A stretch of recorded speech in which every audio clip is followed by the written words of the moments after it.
Magandang umaga, hapon o gabi sa inyong lahat. Welcome nga po pala sa aking YouTube channel. So sa videong ito ay tatalunin ko ang mga boss dito sa Mondstadt region na mag-isa. Halos lahat ng boss dito sa Mondstadt region ay first time ko lang sila papatayin mag-isa. Kasi nung mga low AR pa lang ako ay takot ako labanan sila. Kasi takot nga ako sa mga boss fight. So eto nga no yung mga lalabanan natin sa Mondstadt region sa video ito. So bali, ito nga yung kabuuan ng Mondstadt region. Nagsisimula siya sa taas hanggang sa Snowy Mountain. So bali, nandito yung mga boss na lalabanan natin sa ngayong video ito. So bali, magsisimula tayo sa boss na nasa taas, pagitna hanggang sa pinakababa. So bali, yung pinakahuli nating lalabanan na boss ay yung nasa Snowy Mountain. Hindi talaga siya Snowy Mountain yung tawag doon. So bago tayo magsimula, please paki-like, share, and subscribe ang aking YouTube channel. So tara na sa mga boss.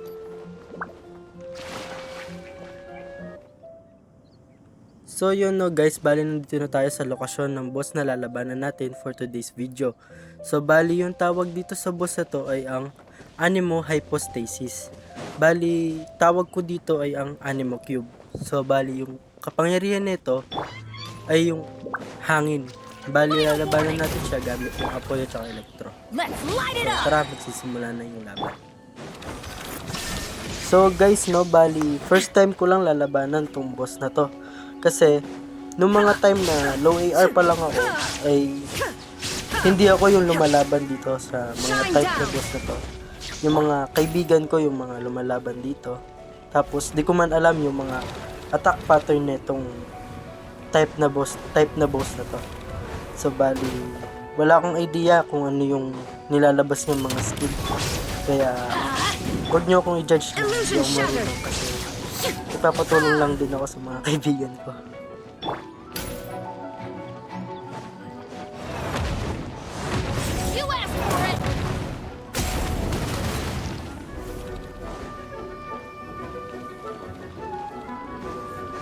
Drop your weapons!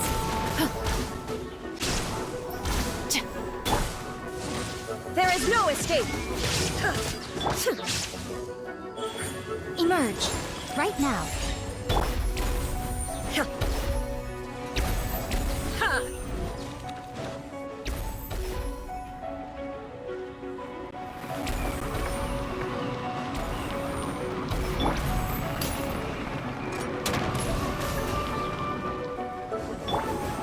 Adventure! Teamwork is dreamwork! Illusion shattered!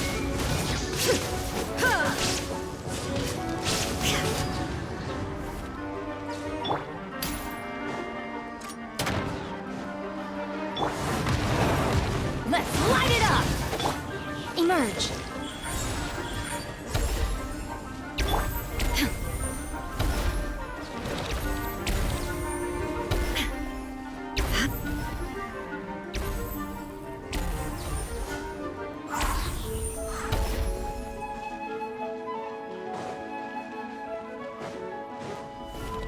Shine down!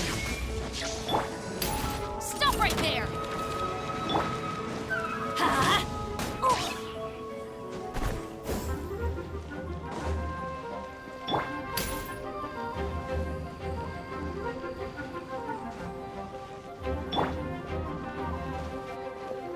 There is no escape! Final warning! Hands where I can see them! Right now. Emerge.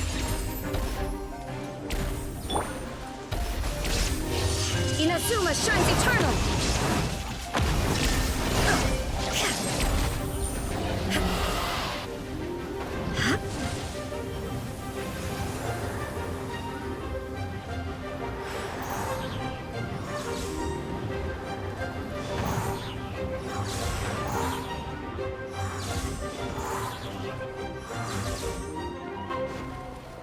Illusion shattered! Drop your weapons!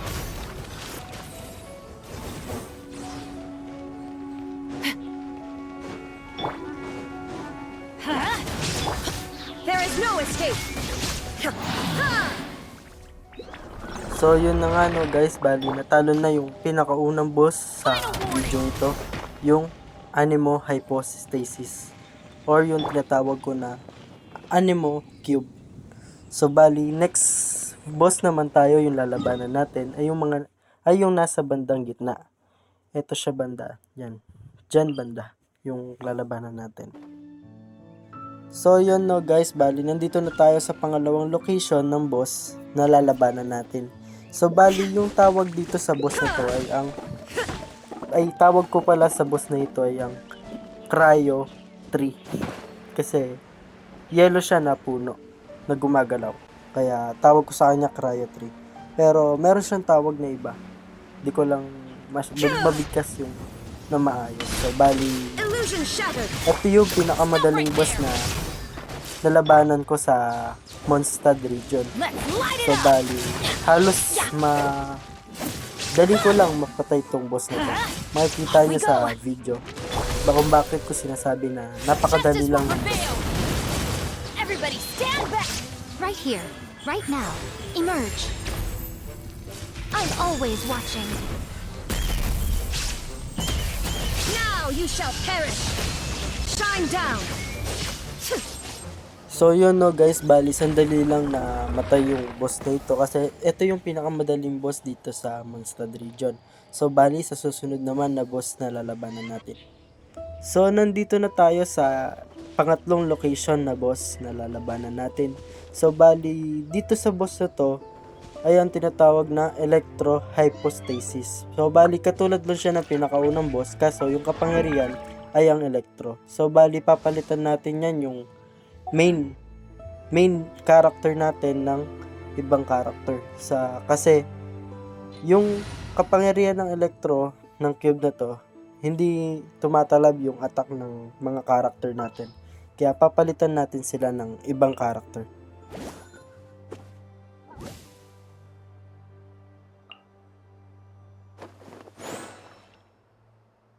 We can do this.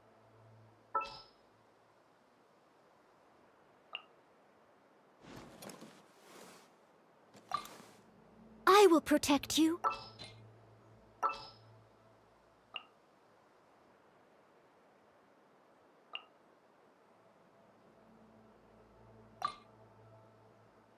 This will be interesting.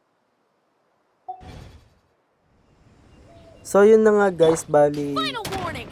tatapos na tayong pumili ng character na ipapalit natin sa mga main character natin kanina. So bali may mali lang akong mga nagawa dito. Di ko alam anong iniisip ko nung mga time na nire-record ko itong video to. So bali wala akong main damage na character dito sa set na to. So bali matatagalan tayong mapatay itong Electro Hypostasis na to. So makikita nyo no, halos walang damage yung mga character ko kasi puro support sila. Tapos yung dapat na main damage ko dito ay tong lalaking to, kaso hindi siya nakagroup or wala siyang item na para magpapasakit sa kanya. Sana naintindihan niyo yung mga sinasabi ko. Steady as stone.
Get out of here!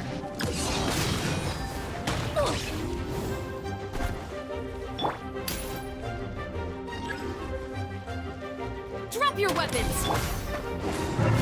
Yeah! So yun no guys, bali natalo na natin tong Electro Hypostasis sa wakas. Sobrang tagal nitong boss na to.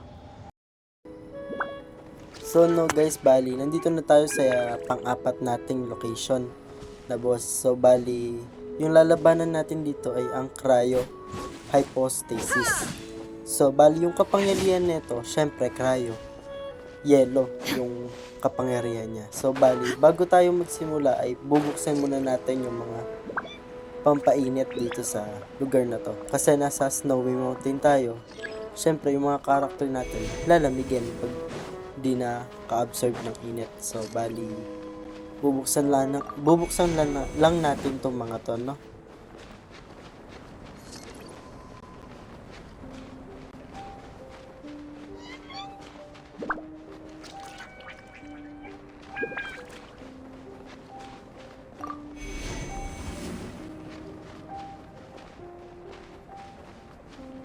So guys, no, as you can see na nag-AFK ako dito kasi yung aso namin ay nagpapababa. So bali, binaba ko muna siya dyan kasi nagpapababa nga siya. Bali, nagugutom dito yung sa oras na to yung aso namin habang nagbi-video ako. Kaya, yun no. So bali, natutulog yung mga kasama ko dito kaya walang magbababa sa aso namin. Kaya, hintayin nyo na lang na lumaban ako dito.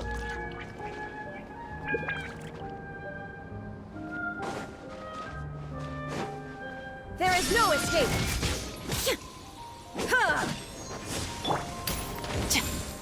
Stop right there! Illusion shattered! Right here, right now.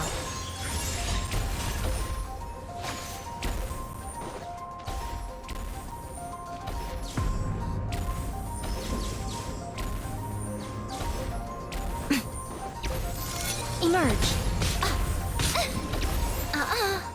Right now. Right here. Emerge. Drop your weapons.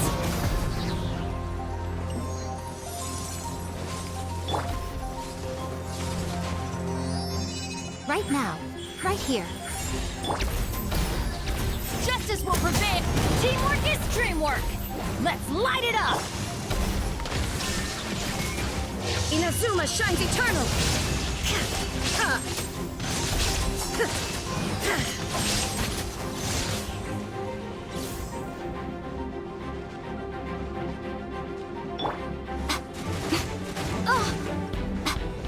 Right now, right here, emerge. Nothing lasts forever. Right now, emerge. Right.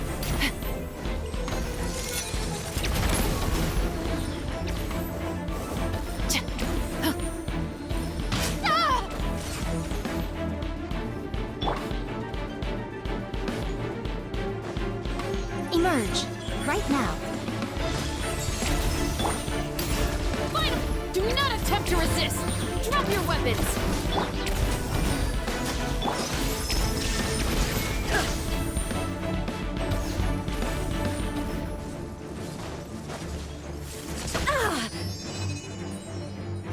Hands where I can see them! Everybody stand back! Torn to oblivion! Illusion shattered!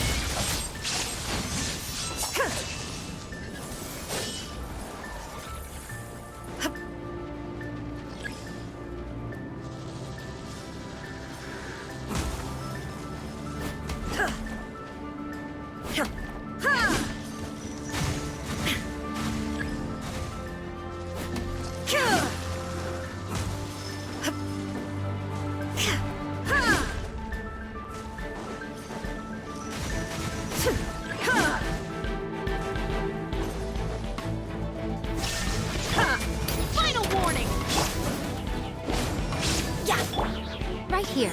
Emerge. Shine down.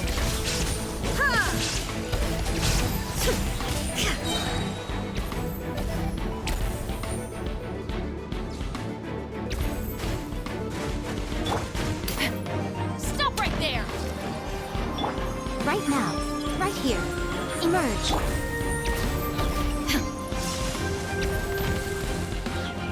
Now you shall perish. Illusion shattered.